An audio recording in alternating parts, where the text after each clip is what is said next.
سچ مچ اس سمے تک ہمارے یہاں فریج نہیں تھا. میں نے لاج چھپانے کی غرض سے کہا کہ نہیں، فریج خراب ہے. اس پر وہ مسکرایا. اس کی اس مسکراہٹ نے مجھے اندر تک چڑھا دیا. من تو ہوا کہ سالے کے منہ پر ایک تماچا لگا دوں اور پوچھوں کہ فقیروں کو کب سے فریج کے پانی کی لت پڑ گئی. مگر میں نے ایسا کچھ نہیں کیا. اب تک میں اس کی آنکھوں سے بھی کچھ ڈرنے لگا تھا، پھر بھی ہارنے کو قطعی تیار نہیں تھا. اپنی ویگیانک سوچ اور پڑھے لکھے ہونے کا دمب مجھے ایسا کرنے نہیں دے رہا تھا. خیر، پانی پلا کر میں چپ چاپ اس کے پاس بیٹھ گیا. اب اس کی بات چیت کا انداز بدل چکا تھا.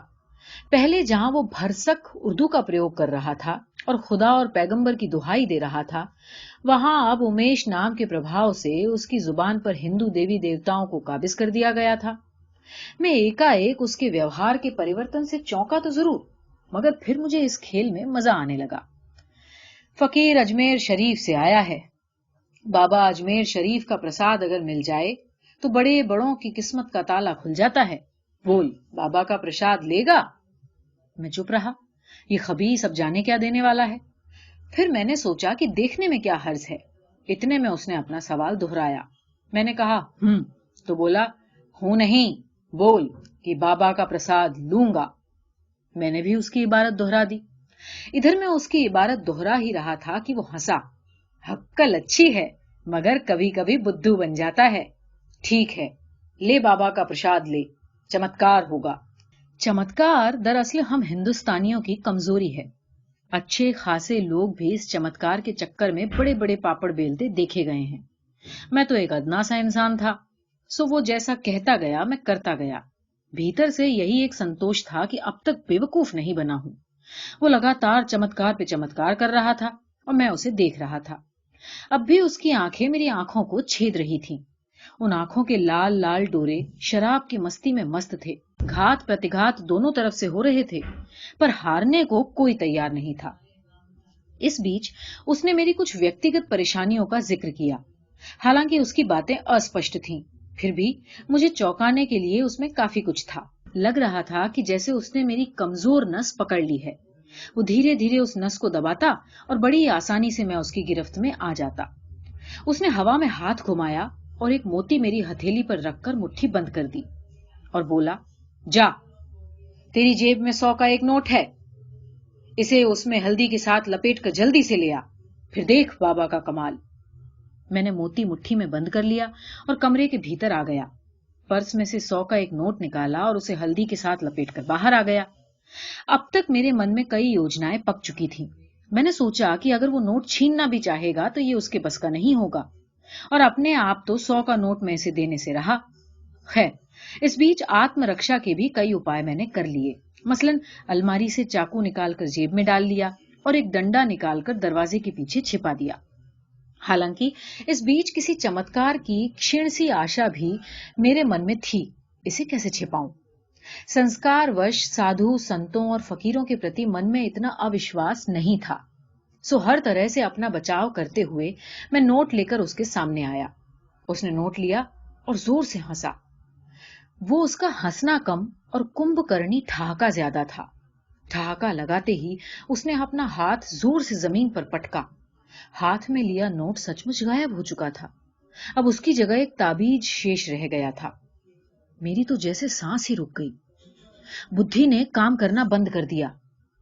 اس بیچ وہ فقیر آنکھیں بند کیے دعائیں پڑھ رہا تھا اور میرے من میں اپنے روپیوں کو لے کر گھماسان مچا ہوا تھا.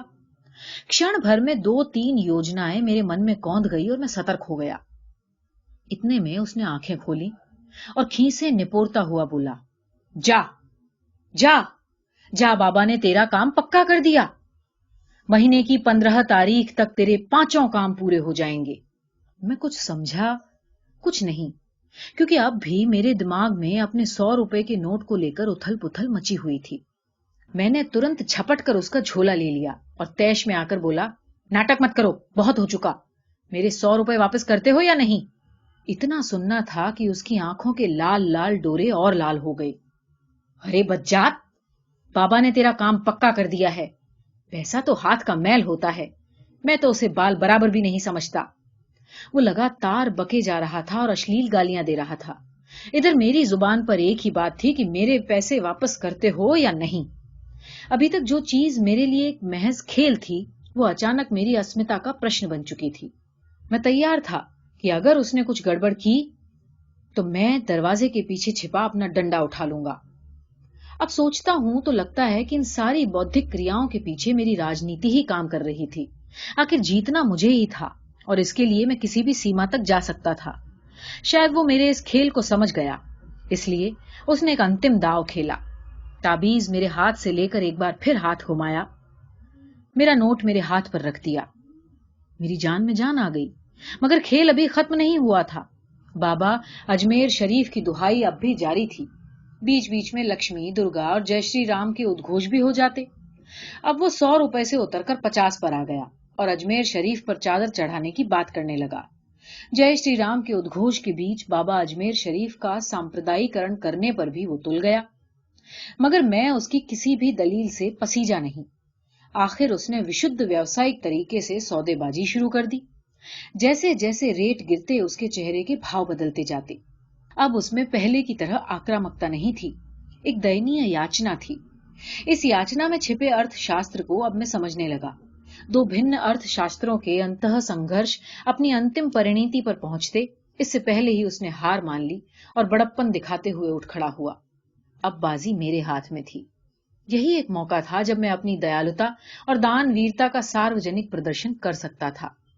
میں نے جھٹپٹ اپنی جیب میں ہاتھ ڈالا اور 5 روپے کا نوٹ نکال کر اس کے ہاتھ پر رکھا اور کہا، بابا اجمیر شریف کے نام. اس نے ایک فیکی سی مسکراہٹ کے ساتھ نوٹ میرے ہاتھ سے لے لیا اور جلدی جلدی سیڑھیاں اترنے لگا. میں پھر کمرے میں آ کر اپنی ٹی وی سے چپک گیا. فلیٹ کے نیچے سے اب بھی وہی ادھکار بھری موزوں آواز آ رہی تھی، اجمیر شریف کے نام پر دے دے بابا، اللہ تجھے برکت دے گا.